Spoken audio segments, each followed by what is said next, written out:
अस्सलामुअलैकुम रहमतुल्लाहि वबरकातुहू। लो जी, अज साढ़े एग्जैक्टिव मैंबरान आए हुए हैं जी। असी उन्होंने खुश आमदीद कहने सत बिस्मिल्ला जी आए नूं कहने जनाब प्यारे भाई महबूब खान साहब, अनमोल एतमाद ग्रुप के एग्जैक्टिव मैंबर, की हाल चाल है जी? ठीक हो? अल्हम्दुलिल्लाह जी, सब भाइयों को सलाम। वालेकुम सलाम। जनाब भाई यूसुफ साहब, एग्जैक्टिव मैंबर अनमोल एतमाद फैमिली तो प्रीमियर ग्रुप। भाई जान की हाल चाल है? वालेकुम सलाम। लो जी तुसी तुसी आपस में करो जी, मैं तुहाडी सुनांगा। नेड़े हो जाओ जरा, आहो नेड़े हो जाओ। माशाल्लाह जी, राजा साहब बड़े आज़ाद कश्मीर मीरपुर तो चले ने सुबह 5 बजे। तो पहला स्टाप इन्होंने जेलम किया है, तो हुण 5 बजे इत्थे रिंजर खान पहुंचे ने। बड़ी खुशी हुई, बहुत ही ज़्यादा खुशी हुई इन्होंने देख के, और इतनी दूर तो सफ़र करके आए हैं। बिल्कुल, अल्लाह ताला इन्होंने सदा सलामत रखे, आमीन खुश आमीन। रखे, और कहते कि मैं जो सोच रहा सी उस तो कहीं बढ़ के पाया है। अल्हम्दुलिल्लाह। भाई तुसी बच्चे देखे, बच्चों के बारे तुहाडी की राय? कि आप टारगेट पूरा करांगे इंशाअल्लाह अल्लाह दे हुक्म नाल। तुसी माशाअल्लाह अगे भी 2-3 बारी आए हो।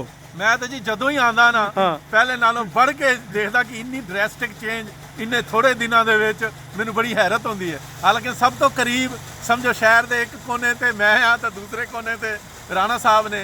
लेकिन मैं आंदा रहंदा, और जो मैं 15 दिनों बाद आवां, महीने बाद आवां, मैनूं तो बहुत ही ज़्यादा चेंज नज़र आती है। अल्लाह ताला राणा साहब की सेहत करे, अल्लाह ताला इन्हें तंदुरुस्त तवाना रखे। आमीन आमीन। अल्लाह ताला सेहत देवे। बहुत ही ज़्यादा मेहनत कर रहे हैं, और साड़ी तवक्कुआत तो बढ़ के माशाअल्लाह इत्थे रिजल्ट है। आमीन जी। भाई जुए साहब, तुसी माशाअल्लाह मेरा ख्याल है तुहाडा भी दूसरा चक्कर हो गया। की अगे ना कोई फीलिंग्स तुहाडियां चेंज ने? राणा साहब काफ़ी माशाअल्लाह बहुत बच्चों की जी ग्रोथ फर्क जिवें तुसीं दसदे हो वेखण और इत्थे आके लाइव वेखण वीडियो तो बड़ा काफ़ी फर्क है। वीडियो तो सानूं लगदा सी भी सही हो नहीं हो रही सही, लेकिन अच्छी है ग्रोथ माशाअल्लाह, ज़बरदस्त। ढिले दस दियो, कोई शक शुबह दसो है। Good work. पक्की गल है। चलो जी माशाअल्लाह जी, दहाने जी तुहानूं बच्चे भी थोड़े जे ना। लो जी, ए माशाअल्लाह सारा सिस्टम है। तो अज साढ़े को माशाअल्लाह अब्दुल वाजिद गुजर साहब, भाई यूसुफ साहब, राजवेद इकबाल साहब, महबूब खान साहब तशरीफ लाए ने। तो साड़ी खुशकिस्मती है कि माशाअल्लाह अनमोल मुश्तरका फार्म सिस्टम के तहत दोस्त इतना विजिट करते हैं, साड़ी हौसला अफजाई करते हैं। भाई यूसुफ साहब जनाब इंग्लैंड होंगे ने, इंग्लैंड तो पाकिस्तान आए, उत्थे ही बैठ के इन्होंने साढ़े नाल सारा हिसाब किताब किया। पाकिस्तान सिर्फ हुण मुहब्बत के इजहार वास्ते तशरीफ लाए ने।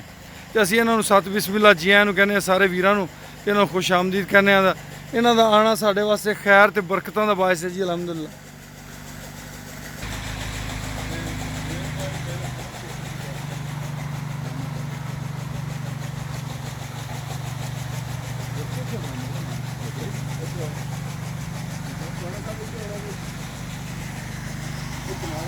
हाँ जी, आ गया जी, आ गया।